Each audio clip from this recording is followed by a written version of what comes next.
don't really know at this point. I mean, honestly, I wouldn't put it past them. And at JDG, it seemed like they could do anything in game 1. Yeah, they would have come out on top anyway. Yeah.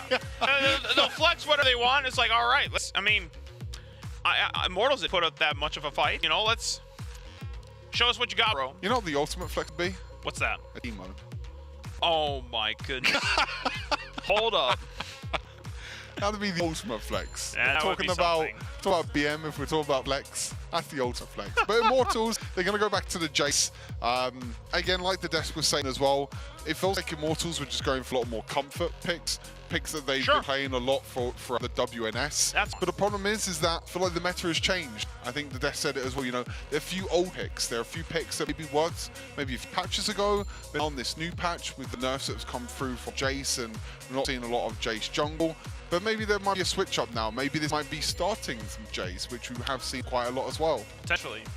Now, if you want starting to have that Jace, as the desk pointed out, you want to get him away from the Singed matchup. Yep. And there's still 2 more picks to go for JDG. They can go ahead and lock down this Kha'Zix. The Corki, the fact that it was available and not secured by Gume, means it's too high of a priority to take.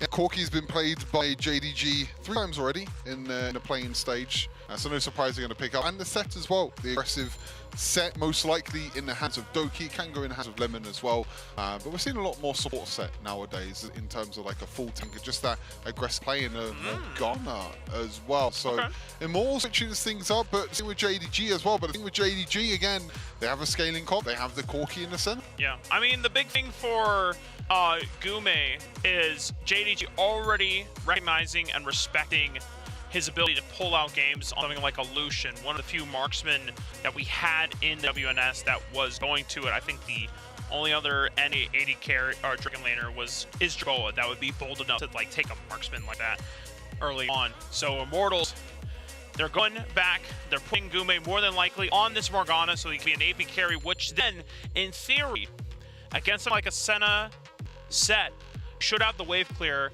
and allow Charm to roam on the map freely once again. I feel like this might mean that Jake might be in the hands of starting this game, putting him on more of a carry. You know, dying in the last game didn't really do too well.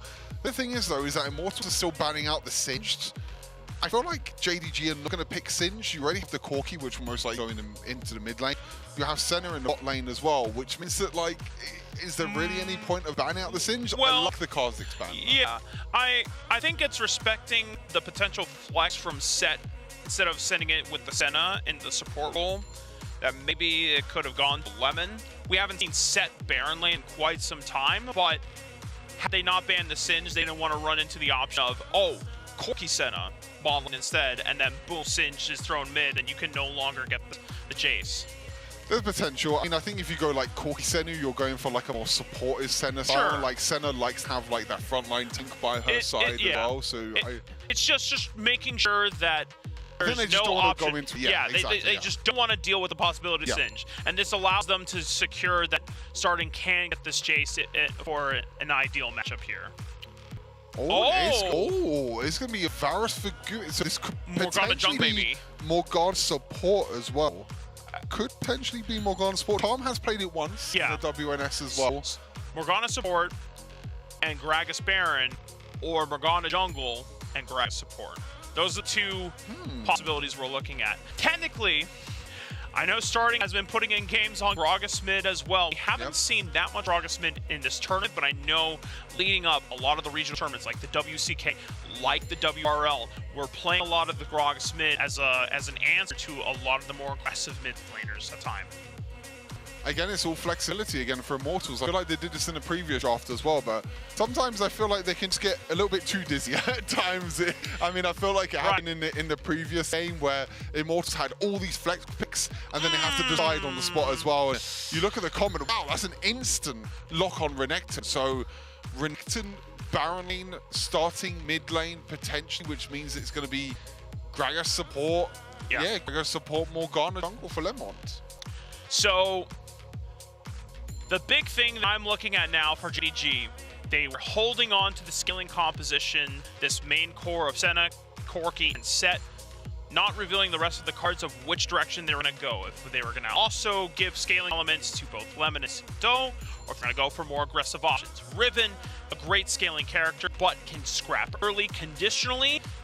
Do is the bridge. He is the man that's going to snowball and propel someone like Lemon. On the flip side, you know, we had questions for Lemon after the Jace pick. This time he is going for Morgana. And we have seen the Morgana jungle, unfortunately, not get any wins so far, but we have seen it twice. The Morgana jungle, big strength of this champion is that it has by far the fastest jungle clear speed. And yes, he is starting. He's starting Wolf so that he can. I know you can technically do both blue and comp at the same time with the shadows, but if they were getting invade early, that would be devastating because then you don't get any buffs. Where this guarantees you get a quick level 2. This is a safe option for sure. I like you said, you know, you can get the Gromp and the blue buff at the same time. What you happen most of the time is that you get Gromp and the blue, and then you go onto the walls and you go onto the red side. And this might mean that he might just go for like just a full red side clear, and then maybe look to try and get some early aggression, maybe in the bot side. You can see they're clearing them away at the moment. They have just both been taken away. Now, where do you rotate from this point? Because I feel like it takes a while for you to rotate up into the top side of map. Look at this. This movement from Charm, he was making sure that he could protect Lebmont on the invade by coming out and using that Blue Scryer's Wards early, seeing where Do was going to be, if you're looking for the early invade off the red side clear, but he just fully clears, and now he's going in, getting the wards down, but this already gives Lebmont the opportunity to get both red and Raptors done at the same time. As you mentioned, you know, Morgana is probably the fastest jungle clear in the entire game. You can get level 5 so quickly, Beautiful. as we can see on screen now. Great time production. Yeah, as you can see, getting the Raptors and the red buff done at the exact same time. Already level 4. All Morgana needs to do now is get the Krugs, and then you'll be able to get and you're level 5. Yeah. Yep, as soon as that. And as you can see, you know, Do is currently a level behind, is going to get level 4 from this Skull Crab, but then Lamont is going to get level 5. There you go, a level ahead. That's as easy as that. That's how you play Wild Rift, ladies and gentlemen. Lebmont full clearing his entire jungle before Do doesn't even get a chance to enter in his blue side jungle. On the flip side, he did get both of the Scuttle Crabs, so he gets early defensive vision, and it goes back to what you said. Do, his job this game is to make sure that none of his lanes fall behind early or get ganked by either Charm's Gragas or Lebmont's Morgana. Yeah, and it's going to be a struggle now for Lemont to try and roam through, as you said, because they have the vision in the top side and bot side of the river. So Lemont has to try and move through the vision. It's going to just go through the mid lane at the moment, but now it kind of becomes a situation where Lemont's like, okay, what do I do now? You know, it's a situation where, like, yeah, back to farming. I mean, there's not really anything you can do. There's not really any lane you can really gank, to be honest. Mid lane's really, really hard because Jojo can just Valkyrie away. Bot lane is also really difficult to gank. The same with top lane as well. So, as you know, as you just said, you know, Lamont is just going to be going back through the jungle, just farming up for now. And Lee Sin's doing the exact same thing. But, you know, on JDG's side, this is fine. This is what you want for the side of JDG.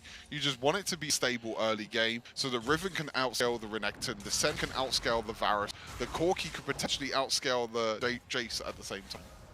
Long-range damage comes a premium. And look at this. Doki flashing forward, Protobelt into the Facebreaker, getting the full-on showstopper. Finds first blood for JDG. First blood to JDG. Here comes the counter gang from Darting though. Great block. Flashes from both Lebmont, forcing the flash outer and counter response, but JoJo's there with his own counter response, catching out Charm. Lamont's timing there on the dart binding, not dart binding, sorry, on the black shields was just really, really unfortunate. I think Doki there was just split decision making. That's all it takes, you know. If you want to go in, you go in. You just go full force. And Lamont on the black shield wasn't able to stop the showstopper. I think if he uses the black shield there to stop the showstopper, then I think Immortals are in a much better position. And the ferocity of Doki is shown fully in that demonstration there. As we take a look at the replay, just instant. You can see Mont there, he black shielded himself instead. Really, really unfortunate on the side of Immortals. And then this counter engage as well, you can see Doki and Chi are just like, okay, we're just going to body block you. Shingo's completely fine as well. Nice flash away as well from Chi. Immortals are the ones, again, that are trying to look for these early game plays, but JG, they're just a level above them. They're just there. They're there for the counter gank. And as mentioned, it kind of goes back to the same thing as like Jingdo. He's the one that's just there for the counter gank. He's there at the right place at the right time, and he's there for the counter engage. And the thing about Lee Sin plays in the early game, there's always a discussion. There's like two important windows.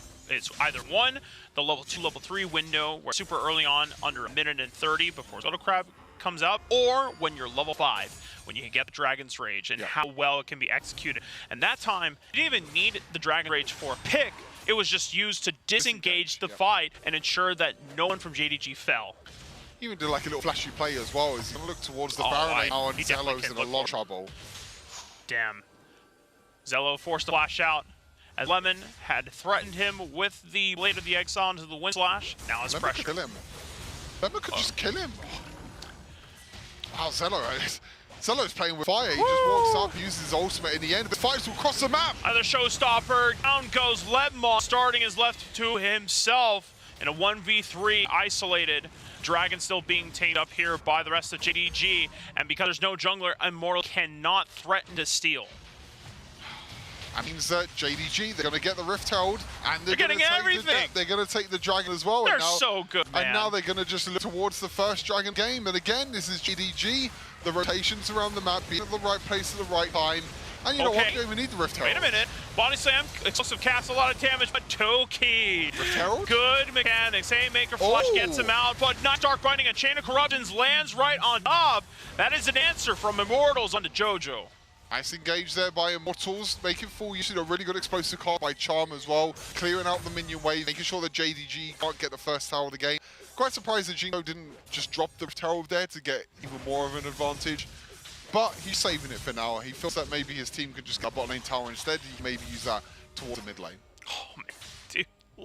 Lemon is so terrifying now that he has the Black Cleaver to match against Zello, because it's bypassed the point where Riven is normally weakened to Renekton. He's falling forward, but Charm is here, potentially saves the play. Zello pops the dominance, and Charm manages to save Zello's life on the tower. But meanwhile, that means that JDG are just going to try and get to mid lane tower. However, they don't have a minion wave. This is a misplay, really, in terms of the Rift Herald. They is going to get charged, but they're still going to get the first tower of the game. So Charm with the roams up in the Baron lane, but look, you can see JDG. They use the Rift Tower in the mid lane. They don't even want the mid lane tower. They're just using the pressure from the mid lane to try and get that bot lane tower. But look at Immortals. They're doing really well defensively again. They're defending the bot lane. But that means Zello push the top lane, and Immortals, they're matching rotations from JDG this game. JDG are not able to clean out first brick quite yet. Zello is not able to get the first tower thanks to the quick rotation of Doki, and now this mid wave coming in. Gume should be able to clear it out. So the pressure is still... Oh, wait. Oh. I appreciate you building up Immortals like that. And eventually JDG persists through, get first brick. And the rest of JDG, once again, showing strength in numbers as they corral on the top side of the map, making sure that Lemon is able to get out.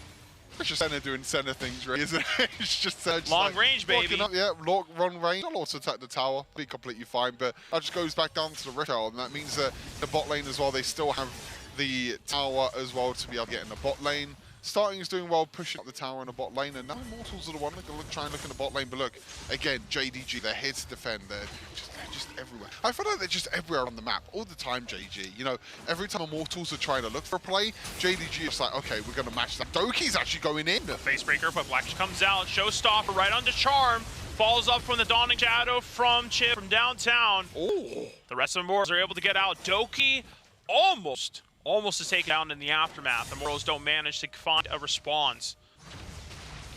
And Lemon in the Baron lane at the moment is destroying Zello at the moment. You know, this Riven versus Renekton matchup, normally with Renekton you want to try and get the early game lead, but the problem is that lead is basically non-existent right now. There's no lead at all really for Zello, and that means that Lemon's just going to be able to scale even further into as we go into the mid and late game here. We're approaching 9 minutes, the second objective should be spawning very soon. The second Rift Herald is spawning in 25 seconds. We're going to see, you know, if Immortals are going to be the ones that are going to be like, okay, we're just going to stay stable, we're just going to farm up and maybe hope for a late game team fight that can maybe win, or if they're going to look to contest. But for now, it looks like most of them are just the bot side of the maps. They're just going to get this Rift Herald for free. It's coming up in the next 7 seconds. We'll say Zello is still itemizing for the 1v1. It's a Blade of the Ruined King that is coming up second item. So it means that there is still potential to find kill threat against the Riven if you can get your full combo out. Charm Looking for the body slam, but the package Wow, comes out package. from JoJo, and now that forces Immortals to retreat. Doki with the flash face breaker, gets a flash out of starting, but turns tail right onto Lebmon. Joe stopping him out of the tower. But it's all to buy time, because Singdo has cleaned up the Rift Herald on the other side of the map. And JDG, do they continue? I don't think you can dive. I know you guys are really good, but it's 3-on-4. You really got Wild Rift, but at the same time, you're maybe not that good to tower dive a crazy 4v4, but They were ready to push the limits. That's the terrifying part. They're ready to risk it all. They're ready to risk everything. But like you said, this is just all a distraction this whole time, because Jingdo in the top side of the map, he isn't going to be using the Rift Herald just yet, but takes the Rift Herald away. Solo's not going to be able to cancel the back just yet, but as you mentioned, it was just a distraction this whole time, and JDG, they're just playing the map better at the moment against Immortals. They're taking down the objectives, they've taken both Rift Heralds, they've taken the first dragon, they're now going to look towards the second dragon, which is coming up in 10 seconds time. And you can see Lamont, he's just going back to base. They just don't want to contest anything at all. This is just giving JDG more gold. This is giving JDG a free time to scale as well. Yeah. Charm's also attacking. I don't know if you want to be here, Charm. Well, it's coming down though. It's Lemon desperately trying to get a recall in. It's a second item completion, the Leantries, that will do a lot of damage over time if Immortals can lock down members of JDG. But that's going to be such a tough challenge, because most of these characters have a lot of mobility. Lemon gets caught out, forced to flush away, burned the Shoal Shackle as well. Singdo burned down 50% HP, and it means the dragon is being stalled out. No Morana ulti, no Varus ulti as well. Gume just missed the chain of corruption there, which means that, you know, Singdo still has his ulti, Chi still has his ulti, and Doki still has his ulti as well, but look at Dark Binding. Okay, Dark Binding gets about 50% HP out of JoJo. You saw pressure from Immortals in the mid lane. 3-man facebreaker from Doki, stalling as much time as he can, allows Singdo to secure the Infernal Dragon for JDG, and now they just have to be on the run. If they get out alive, Doki's the only person that falls, and Immortals now trying to find a counter respawn. They can look to clean up the tower and at least answer some gold back. Yeah, they do get the mid lane tower, and to be honest with you, Rafa, you know, gold lead is actually not that bad. They're only about 2,000 gold behind, but the problem is that JG, they've just taken every single objective right now, and they're going to be Immortals though. They get another tower, and this means the tower game is going to be even, and that means that gold lead's now only down to about just over 1,000 golds. Immortals are keeping somewhat in line with JDG, and it's not the massive 6,000 gold lead that we saw at this time around. Immortals being more cautious, have a lot more forgiveness with the composition they've drafted this time around. The rest of Immortals just poising around, as the Baron will be spawning in the next 25 seconds. I mean, even though JDG only have 1,000 gold leads, they're happy with the position that they're in right now. You know, this is a Chinese way to win the game. This is WRL's way to win the game. Find the right opportunities to go in. Oh God, you see the walls are closing in. Lemon and Singdo coming in for the flank on the right side of the map. Immortals forced to corral back into the other tower, which is it, but Charm, the explosive cask. Charm this series, even in their first game loss, had consecutively found almost great picks, things that almost find ways for Immortals to get back into the game. The damage never is able to follow up cleanly, but it's just something that Immortals can always reliably look to. And they're funneling more and more gold onto starting right now. He's at the Baron lane tower. He's now also taking the bot lane tower. This is still a pretty even game in terms of gold, in terms of towers. But the thing is that the dragons are just there. The scaling is there for JDG, and I feel like overall, they do have the better scaling comp. Well, they have the Senna, they have the Riven, they also have the Corki as well. Yes, the Lee Sin is not going to be able to scale as much, but we've seen Jingdo on this Lee Sin before. You know, even though he's not the best scaling champion, the mechanics that you can do with Lee Sin, the kicks as well, can change a team fight in an instant. And he knows his roles game. His job was to make sure that he was the bridge and ensure that JDG did not suffer a tremendous disadvantage, a deficit in the early game. He's done his job. He's gotten JDG across that line in the game. Now Lebmont looking for a Dark Binding. Lemon is able to dodge out on the mobility. The rest of JDG, as you said, content in the position that they are in. Yeah, exactly. They'll take it for now. They're trying to get advantage as well across the map. They're trying to get vision control, but Mont doesn't have Black Shield. Oh, that was close. No flash though now for Lamont. Means he can't use the flashy, crazy engages that we've been seeing on Morgana's this entire tournament. And that means that now we're at another stalemate at the moment. We're in a bit of a situation where both teams, they're just going to be sitting back. There's going to be farming for now. It's a lot slower game than the previous one. But you can see the items being completed across the board. Now has a Man Immune completed Divine Sunderer. Corki as well has the build that I'm not going to talk about because I hate the build. You don't like more mana Divine Sundered, Senna? No, I was talking about Corki. Okay. I was saying, I was saying about Divine Sunderer and Man Immune. I was like, yeah, that's fine. And I look at Corki build. I'm like, cool, See, I'll skip that. Stuart says he hates this, and then a couple of days ago when we were playing ranked, he's like, I'm going to do the Hullbreaker Cork build. I wanted to give it a try. I wanted to see what the hype's all about.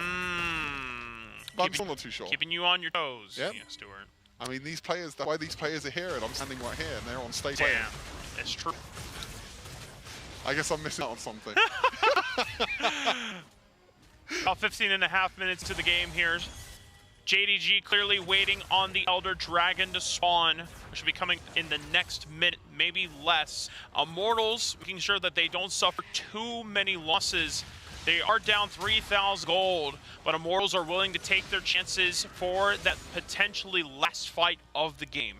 And we're about 40 seconds away from this Elder Dragon now. I think it's really crucial to have a look at the minimap right now and look at the vision. The vision at the moment, there's a little bit of vision on the side of JDG towards the Baron. They don't have a lot of vision on the bot side map, but Immortals, they don't have any wards at all. They have one ward towards that Baron, and that's it. They're just going to be going into this Dragon pit completely blind. But this is an opportunity now.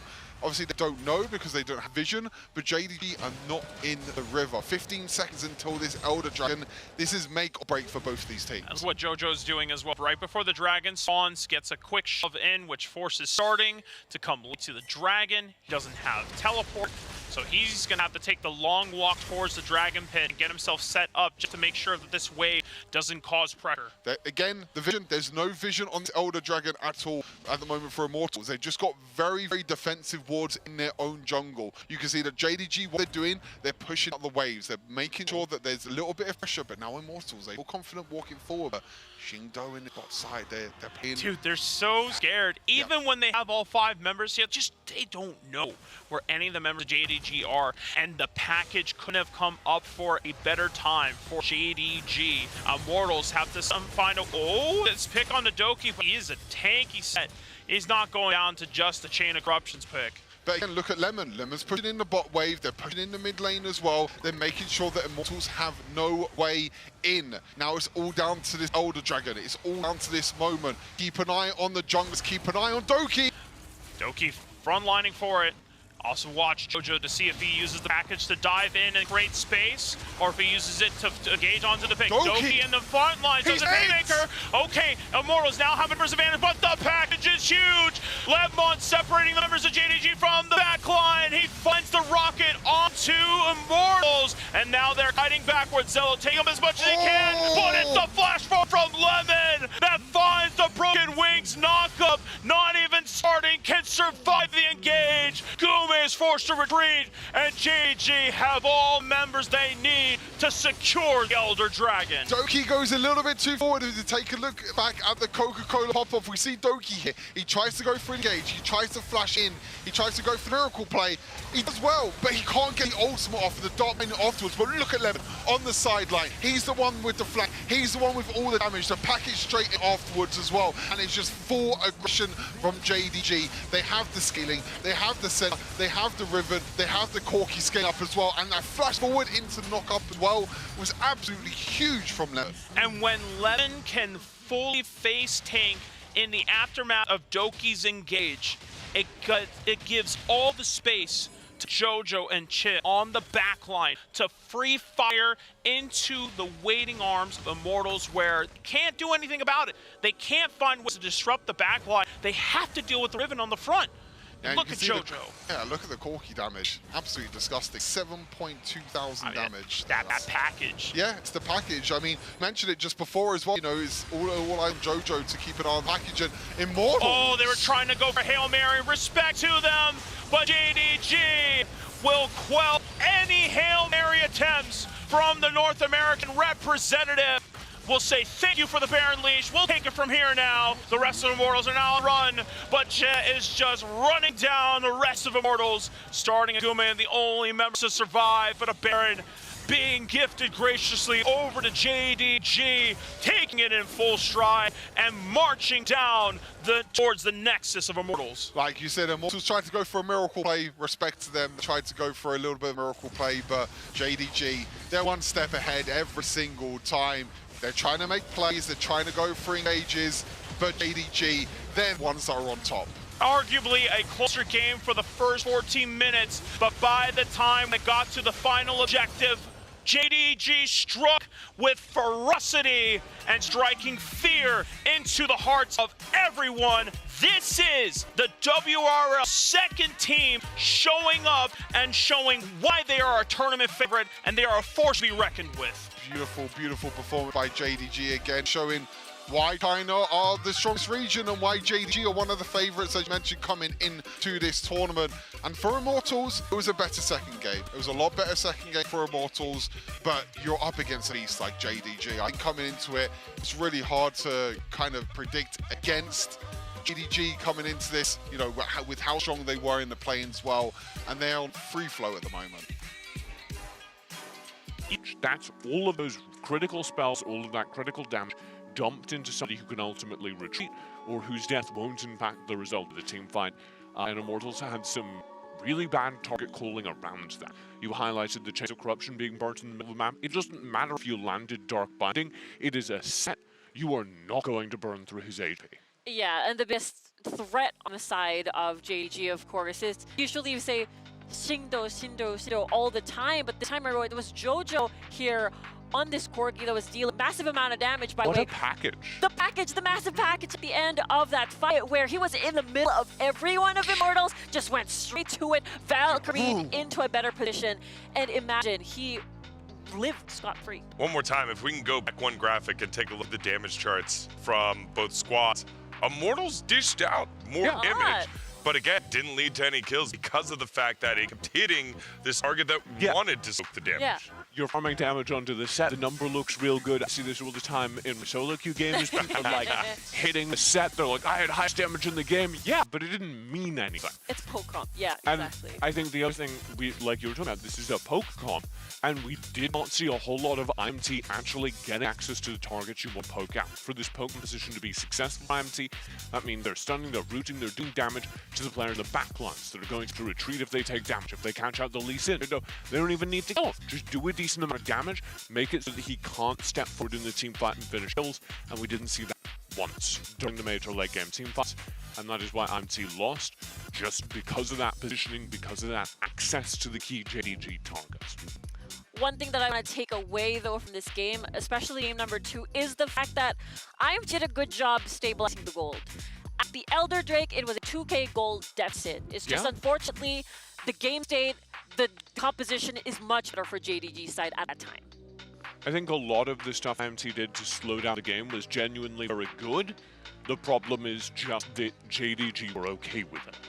I feel like there was lack of creativity and maybe a little from this Immortal squad, both the drafts because of the way that they've drafted, but then, as you said, the game state at that point with the set in the front line, very difficult to get into the river. There weren't wards, there weren't